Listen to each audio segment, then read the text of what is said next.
Narito ang mga banal na kasulatan mula sa iba't ibang relihiyon na nagpapakita na ang Diyos ay tahanang dako. Kristyanismo, 1. Biblia. 1 Pedro 3:18-22. Ang Diyos ay ang tahanan ng mga tao at siya ay ang nagbibigay ng buhay, Dona Biblia. Efeso 2:19-22. Kayo na ngayon ay hindi na mga dayuhan at mga peregrino, kundi kayo ay mga kasama ng mga banal at mga kasama ng Diyos. S. Biblia, Juan 14:2. Sa aking ama's bahay ay maraming tahanan. Ako'y magsasabi sa aking ama na magpadala ng isang tagapag-alaga sa inyo. Sa Islam, Quran, Surah Al-Baqarah, 2:53. Siya ay ang nagbibigay ng tahanan sa mga tao. 2. Quran, Surah Al-An'am, 6:1-2. Siya ay ang Diyos ng lahat ng bagay at siya ay ang nagbibigay ng tahanan. 3. Quran, Surah Al-Furqan 20:10. Siya ay ang naglikha ng langit at lupa at siya ay ang nagbibigay ng tahanan sa mga tao. Hinduismo. 1. Bhagavad Gita 11:60. Ang aking sariling anyo ay ang universe at ako ay ang nagbibigay ng tahanan. 2. Upanishad. Ang Diyos ay ang tahanan ng lahat ng bagay at siya ay ang nagbibigay ng buhay. 3. Vedas, Rigveda. 1. Ang Diyos ay ang tahanan ng lahat ng bagay at siya ay ang nagbibigay ng buhay. Budismo. 1. Dhammapada 134. Ang lahat ng bagay ay walang permanenteng anyo. Ang Diyos ay ang tahanan ng lahat ng bagay. 2. Buddhist Scriptures. Majjhima Nikaya.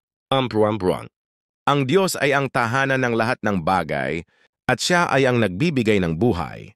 3. Buddhist Scriptures. Digha Nikaya. Alvan Andatasang. Ang Diyos ay ang tahanan ng lahat ng bagay at siya ay ang nagbibigay ng buhay. Judaismo. Torah. Genesis 28:12-15. Ang Diyos ay ang tahanan ng lahat ng bagay at siya ay ang nagbibigay ng buhay. 2. Torah. Exodus 25:8-9.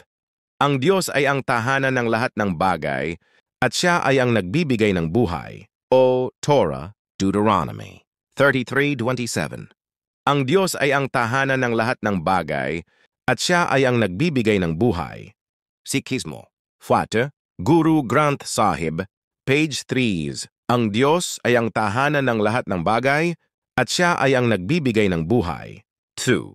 Guru Granth Sahib, page 5. Ang Diyos ay ang tahanan ng lahat ng bagay at siya ay ang nagbibigay ng buhay. 3. Guru Granth Sahib, page 10. Ang Diyos ay ang tahanan ng lahat ng bagay at siya ay ang nagbibigay ng buhay. Si Bahay. Kitab-i-Aqdas, paragraph 13. Ang Diyos ay ang tahanan ng lahat ng bagay at siya ay ang nagbibigay ng buhay. 2. Kitab-i-Aqdas, paragraph 15. Ang Diyos ay ang tahanan ng lahat ng bagay at siya ay ang nagbibigay ng buhay. 3. Kitab-i-Aqdas, paragraph 17b. Ang Diyos ay ang tahanan ng lahat ng bagay at siya ay ang nagbibigay ng buhay. Awit 21.